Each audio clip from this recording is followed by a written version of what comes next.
Hello students, good morning. Students, today we are going to read 10th chapter of your Olivia, Granny's Fabulous Kitchen. Yes, Granny's Fabulous Kitchen. Fabulous means beautiful. Granny's Beautiful Kitchen. इसमें जो writer है उसने अपनी granny यानी कि नानी माँ के ब्यूटीफुल किचन का डिस्क्रिप्शन दिया है. The story is one of the reflections of Ruskin bonds childhood. And in this story, the writer says the kitchen is the most attractive part of a home. In fact, it is the heart of home. तो किसी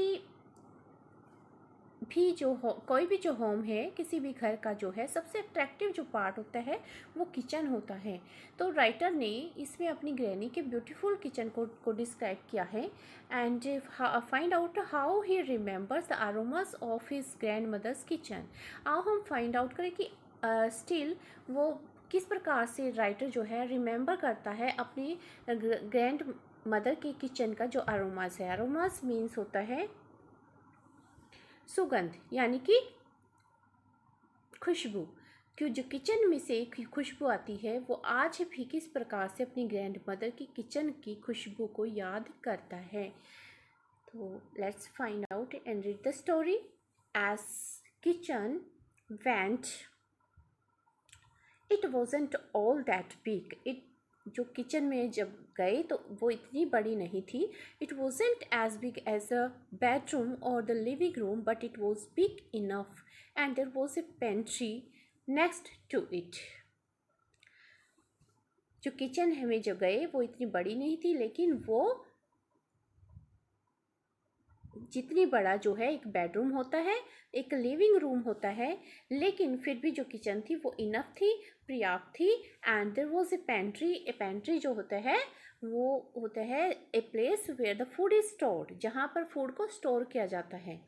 तो बिल्कुल उसके आगे जो है वो एक पेंट्री थी जहाँ पर फूड को स्टोर किया जाता था.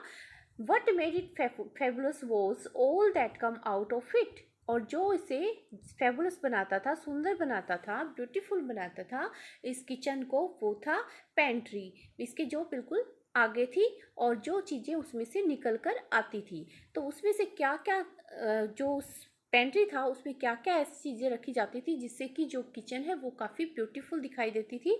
वो थी गुड थिंग्स टू ईट, खाने की अच्छी अच्छी चीज़ें. Like kebabs and curries, kebabs curries, chocolate, fuzz and peanut toffees, jellies and gulab jamuns, meat pies and apple pies, stuffed turkeys, stuffed chickens, stuffed eggplant and ham stuffed with chickens. तो ये सारी चीज़ें थी खाने पीने की जो उस किचन को और भी ज़्यादा ब्यूटीफुल बनाती थी. Granny was the best cook in the world. The writer says that granny was the best cook in the world. जो वर्ल्ड की जो है सबसे अच्छी कुक कौन थी? ग्रैनी थी. Writer says, if Granny was the best cook in the world, I must have been the boy with the biggest appetite, and I was very lucky because not every boy has a grandmother who can cook like an angel. That is, if angels do any cooking. Writer says कि अगर granny बहुत अच्छी cook थी world की तो मुझे भी एक ऐसा बॉय होना चाहिए था जो कि बहुत ही ज़्यादा भूखा था. एपेटाइट होता है भूख, जो बहुत भूखा था. एंड आई वॉज लकी, मैं बहुत ही लकी था because not every boy has a grand mother who can cook like an angel. क्योंकि हर एक लड़के के पास ऐसी ग्रैंड मदर नहीं थी जो एक एंजल की तरह जो है वो खाना पका सके. Means that if angels do any cooking, यदि एंजल इस तरह की कुकिंग कर पाते तो वो बिल्कुल कैसी कुकिंग करते? मेरी ग्रैंड मदर जैसी. Every winter when I came home from boarding school, I would spend at least a month with Granny before going on to spend the rest of the holidays with my parents in Assam, where my father was the manager of a tea estate. तो हर एक जो सर्दियों की जो holidays होती थी boarding school की, तो उनमें जो है मैं अपना जो टाइम है वो स्पेंड करना पसंद करता था. कहाँ पर? एक मंथ, कम से कम एक मंथ अपनी ग्रैनी के साथ. कहाँ पर जाने से पहले? इससे पहले कि मैं रेस्ट करने के लिए अपनी हॉलीडेज़ में अपने पेरेंट्स के पास जाऊं असम में, जहां पर मेरे फादर क्या थे, मैनेजर थे टी एस्टेट में, चाय के बागानों में। The tea gardens were great fun but my parents couldn't cook. जो टी के जो बागान थे वहाँ पर बहुत ही ज़्यादा मज़ा आता था, लेकिन मेरे पेरेंट्स का जो है वो कुक नहीं थे, वो खाना नहीं पका सकते थे इतना अच्छा जितना कि मेरी ग्रैनी पकाती थी। दे एम्प्लॉयड ए खानसामा, a professional cook who made good mutton curry but little else. उन्होंने जो है एक प्रोफेशनल कुक रखा हुआ था, खानसामा जिसे कहते थे, तो वो बहुत अच्छी करी बनाता था, लेकिन बट लिटल एल्स, लेकिन वो पर्याप्त नहीं थी। Mutton curry for dinner can be a bit tiring, specially for a boy who likes to eat almost everything. Mutton curry जो है डिनर में वो थोड़ी बोरिंग थी, और ख़ास तौर से उस लड़के के लिए जो कि हर चीज़ खाना पसंद करता था। So I was always glad to granny's place for the holidays. इसीलिए मैं हमेशा पसंद करता था ग्रैनी के पास जाने के लिए हॉलीडेज़ में। She was glad to have me too because she lived alone most of the time. वो भी मुझे वहाँ पर देख कर के खुश होती थी, क्योंकि वो सारा टाइम जो है अकेली रहती थी। Not entirely, बिल्कुल अकेली तो नहीं, not entirely alone, वो बिल्कुल अकेली, पूरी तरह से अकेली नहीं थी। Though there was a gardener Kanta who lived in an outhouse, and he had a son called Mohan who was about my age. In fact क्या था, उसके पास एक गार्डनर थी, माली थी जिसका नाम कांता था। वो आउट हाउस में बाहर की तरफ रहती थी, और उसका एक बेटा होता था जिसे मोहन के नाम से लोग पुकारते थे, और मोहन जो है वो लगभग मेरी एज का था। And there was a Suzy the see the Siamese cat with bright blue eyes. वहाँ पर एक सूजी नाम की एक ब्लू आइज वाली जो है सियामिस कैट भी थी। and mongrel dog called crazy because he ran in circle round the house। और एक mongrel जो डॉग भी था जो कि सर्कल में पूरा घर में घूमता रहता था, क्रेजी, इसलिए उसे जो है लोग क्रेजी भी बोलते थे। सो ग्रैनी वॉजंट रियली अलोन, इसलिए हम कह सकते हैं कि जो ग्रैनी है वो बिल्कुल अकेली नहीं थी। All the same she was glad to have me, और इसी तरह से वो उनकी तरह मुझे भी रख करके बहुत ही खुश होती थी।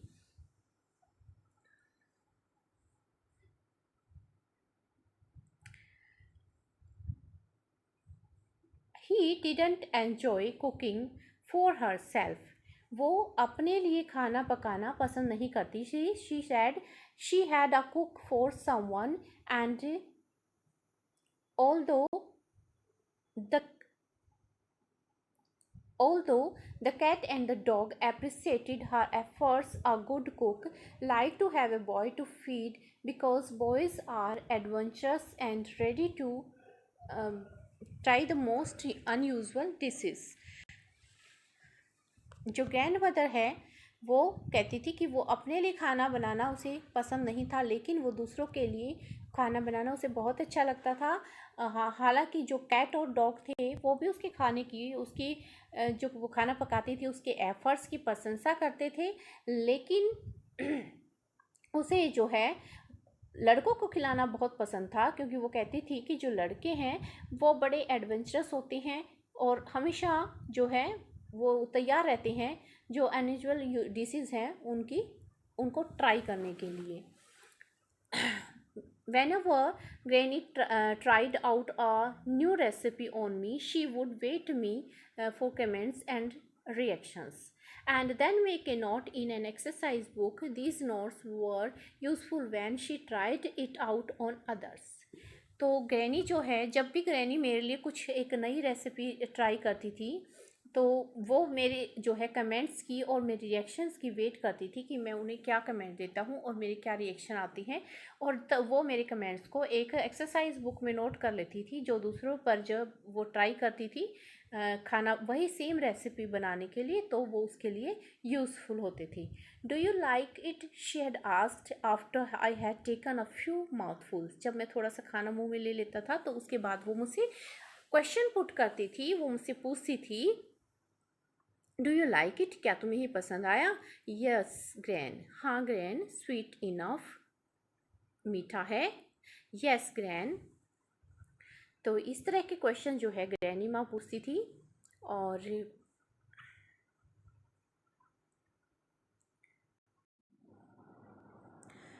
फिर ग्रैनी क्वेश्चन पुट करती थी, पूछती थी नॉट टू स्वीट, ज़्यादा मीठा तो नहीं है?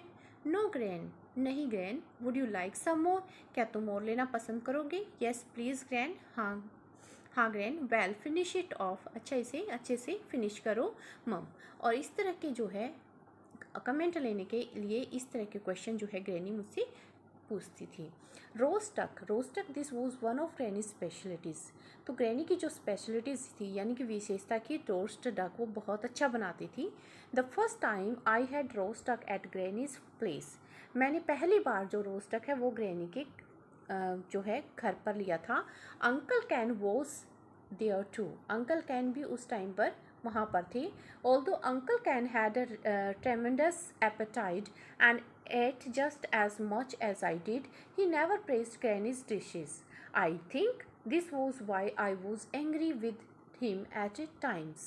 जो अंकल कैन थे वो भी ऐसे ही टेमडस मीन्स बहुत ज़्यादा जो है भूख लिए हुए थे मेरी तरह। Ate just as much as I did, और उन्होंने भी वैसे ही खाया जैसे कि मैंने, उतना he never praised grannies dishes, लेकिन वो कभी भी प्रेज नहीं करते थे ग्रैनी की डिशेज़ की। I think this was why I was angry with him at times, और यही कारण था कि मैं कई बार उनसे नाराज़ हो जाता था। Uncle Ken looked down at the roast duck, his glasses slipping down to the edge of his nose. Uncle Ken जो है उन्होंने रोस्ट डक की तरफ जो है नीचे देखा, और उनके जो ग्लास हैं वो स्लिप करके कहाँ आ गए, उनकी नोज़ पर। हम डक अगेन आंट वी दोबारा से duck. What do you mean duck again, you haven't had duck since you were here last month, क्या तुमने डक नहीं खाया था जब तुम लास्ट मंथ को यहाँ थे? That's what I mean said uncle Ken, somehow one expects more variety from you aunt Vi. Aunt भी, मेरे कहने का मतलब यही था कि मैं लास्ट मंथ जब यहाँ आया था पहले भी मैंने इसको जो है टेस्ट कर चुका हूँ, और मैं कुछ और एक्सपेक्ट करता हूँ नई डिश आपसे। तो इस तरह से उन्होंने कहा कि अंकल कहने कि मैं इसको पहले से खा चुका हूँ, और इसलिए उन्होंने रिएक्ट किया कि दोबारा से फिर duck, roast duck. All the same, he took two large helping and ate most of the stuffing before I could get at it. और ऐसे सेम टाइम में ऐसा कहते कहते जो है अंकल कैन ने और बड़े बड़े जो है स्टफ़ जो है उठा लिए, और गेट एट इट, और इससे पहले कि I could get at it, इससे पहले कि मैं उन्हें उठाता, उन्होंने जो बड़े बड़े स्टफ़ हैं और उठा लिए रोस्ट डक के, और वो खा गई। I took my remiss by emptying all the apple sauce into my plate, और मैंने उनसे बदला लिया वो सारा का सारा जो एप्पल सॉस था वो अपनी प्लेट में डाल करके, यानी कि मैंने उनसे बदला ले लिया, सारा एप्पल सॉस जो है वो अपनी प्लेट में डाल लिया। इस प्रकार से मैंने अंकल कैन से बदला लिया। क्यों? क्योंकि उन्होंने जो है ग्रैनी के खाने की प्रशंसा नहीं की थी, उसकी प्रेस नहीं की थी, और जो मुझे अच्छा नहीं लगा था। इस प्रकार से रस्किन बॉन्ड ने अपनी ग्रैनीज़ की डिशेज़ की जो है के बारे में डिस्क्रिप्शन दिया, उनकी किचन के बारे में डिस्क्रिप्शन दिया कि किस प्रकार से चाइल्डहुड में उन्हें अपनी ग्रैनी के यहाँ पर जाना और उनके हाथ की जो डिशेज़ हैं अलग अलग वैराइटीज़ की वो खाना बहुत पसंद था। तो I hope you understand the chapter.